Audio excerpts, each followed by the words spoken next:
राजनीति विज्ञान के ऑनलाइन शिक्षण में आज हम फिर से एक बार शीत युद्ध का दौर जो समकालीन राजनीति के अंतर्गत पाठ है शीत युद्ध का दौर, उसका शिक्षण कर रहे हैं। इससे पहले आपको पाठ से संबंधित बहुत सारी चीज़ें पढ़ा दी गई हैं और इसके महत्वपूर्ण बिंदु को बड़े विस्तार से समझाया गया है। अब इसको आगे बढ़ाते हुए इसके कुछ और प्रश्न हैं जिनका अध्ययन हम बिंदुवार करते हैं। इसमें जो पहला प्रश्न है, शीत युद्ध से हथियारों की होड़ और हथियारों पर नियंत्रण, ये दोनों ही प्रक्रियाएं पैदा हुई। इन दोनों प्रक्रियाओं के क्या कारण थे? देखिए, प्रश्न है, शीत युद्ध के दौरान हथियारों की होड़ और हथियारों पर नियंत्रण, ये दोनों प्रक्रियाएं चली। देखिए, जब शीत युद्ध का दौर चल रहा था उसमें हथियारों की होड़ बढ़ी। कहने का अर्थ यह है कि दोनों गुटों ने हथियारों को जमा करना प्रारंभ किया और मानव जाति के जो विनाश के हथियार थे उनकी संख्या में वृद्धि हुई। दोनों देशों ने इस कारण से हथियार जमा करने प्रारंभ किए क्योंकि शीत युद्ध एक तनाव का नाम है, भय का नाम है, जिसमें भय व्याप्त था, तनाव था और ये महसूस होता था, ये लगता था कि शीत युद्ध के कारण से वास्तविक युद्ध भड़क सकता है। इतनी गर्माहट हो गई थी, इतना तनाव व्याप्त हो गया था कि कभी भी शीत युद्ध सशस्त्र युद्ध में बदल सकता है। इसलिए अपनी रक्षा के लिए दोनों गुट हथियारों का उत्पादन करने लगे और हथियारों को जमा करने लगे। इसको कहते हैं हथियारों की होड़, जमा करने की प्रवृत्ति। नहीं है भाई। तो इस प्रकार से दोनों गुटों के द्वारा व्यापक पैमाने पर हथियार जमा किए गए, जिससे कि भविष्य में अगर युद्ध होता है तो उसका मुकाबला कर सके और अपनी रक्षा कर सके। इसलिए हथियारों को जमा किया जाने लगा। और दूसरा, इसी दौर में हथियारों पर नियंत्रण की प्रक्रिया भी चली। एक ओर जमा करने की होड़ लगी रही तो दूसरे ओर ऐसे भी लोग थे, ऐसे भी राष्ट्र थे जो ये मानते थे कि ये जो हथियार जमा किए गए हैं ये बहुत विनाशकारी हथियार हैं, मानव विनाश के हथियार हैं, जिनका प्रयोग अगर होता है तो ये संपूर्ण मानव जीवन के लिए बहुत ही घातक होगा और एक प्रकार से मानव समाज नष्ट हो सकता है। तो इसलिए कुछ देशों या कुछ लोगों ने ये प्रयास प्रारंभ किए कि जो इस प्रकार के हथियार हैं, जो घातक प्रकार के हथियार हैं, विनाश के हथियार हैं, उन पर रोक लगाई जाए, जिससे कि इनको रोका जा सके और इनका प्रयोग न हो सके। अगर इनका प्रयोग होता है तो मानव जाति को बहुत बड़ा नुकसान हो सकता है। तो इसलिए ये दोनों प्रक्रिया एक साथ चली है। दूसरे जो प्रक्रिया हथियारों पर नियंत्रण वाली थी, उनका मानना यह था कि इनको किसी भी प्रकार से इन हथियारों को नष्ट कर दिया जाए, इनके उत्पादन पर रोक लगाई जाए। तो इसलिए ये नियंत्रण का कार्य भी साथ साथ चला। ये शीत युद्ध काल में जो ये दो प्रक्रिया चली उसके बारे में है। अगला है, महाशक्तियां छोटे देशों के साथ सैन्य गठबंधन क्यों रखती हैं? 3 कारण बताइए। महाशक्तियां, अब इसमें महाशक्तियां कौन कौन हुई? सोवियत संघ और अमेरिका। कौन कौन हुई? सोवियत संघ और अमेरिका।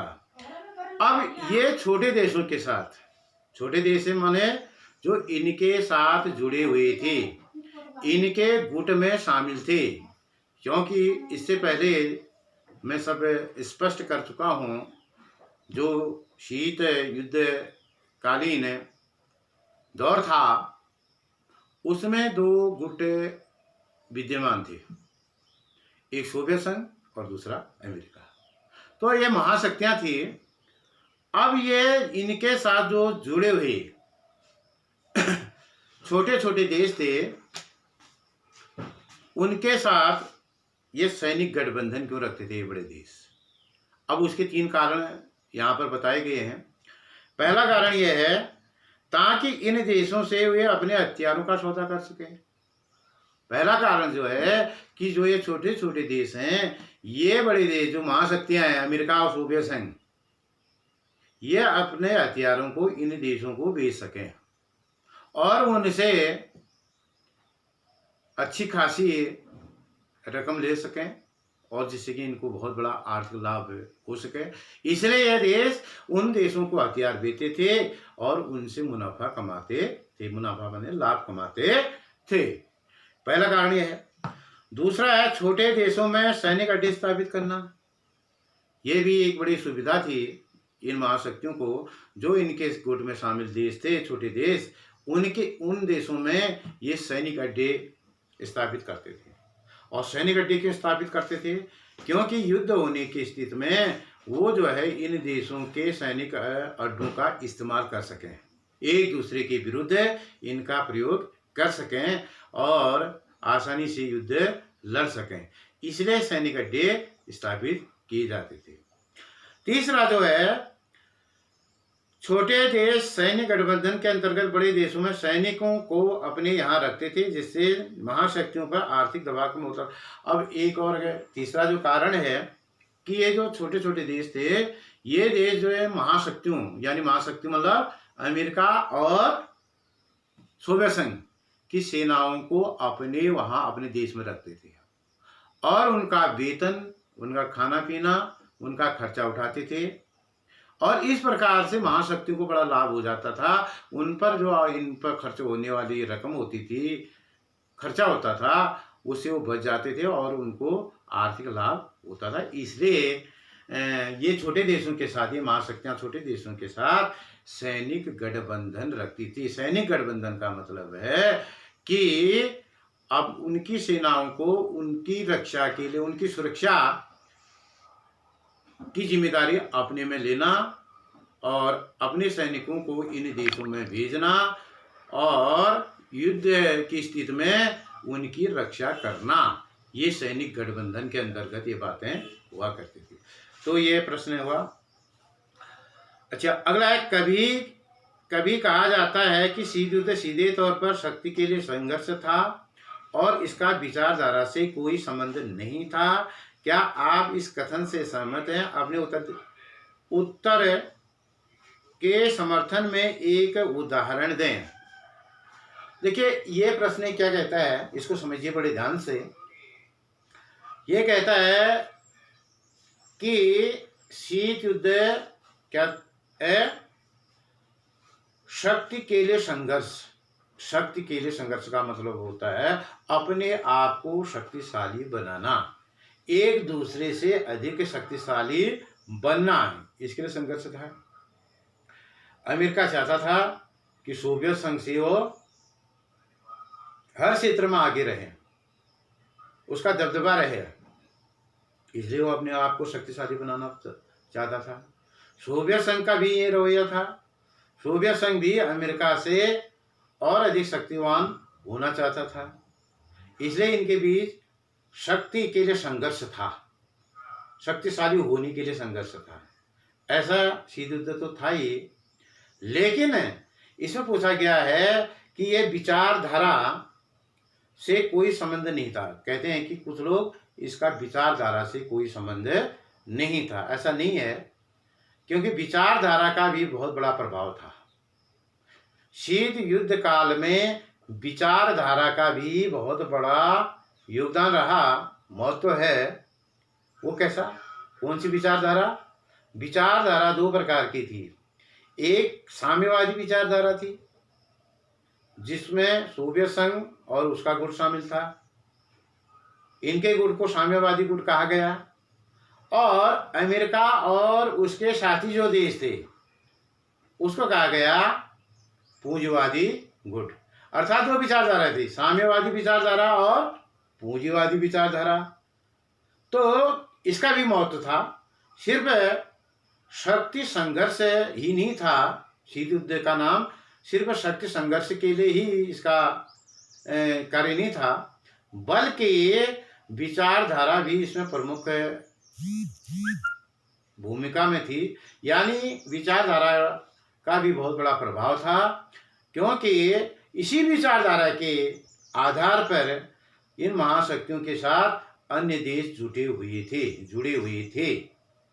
जैसे जो देश साम्यवादी विचारधारा को मानते हैं या मानते थे, वो सीधे सीधे सोवियत संघ के साथ जुड़े हुए थे, और जो पूंजीवादी विचारधारा को मानने वाले देश थे, वो अमेरिका के साथ जुड़े हुए थे।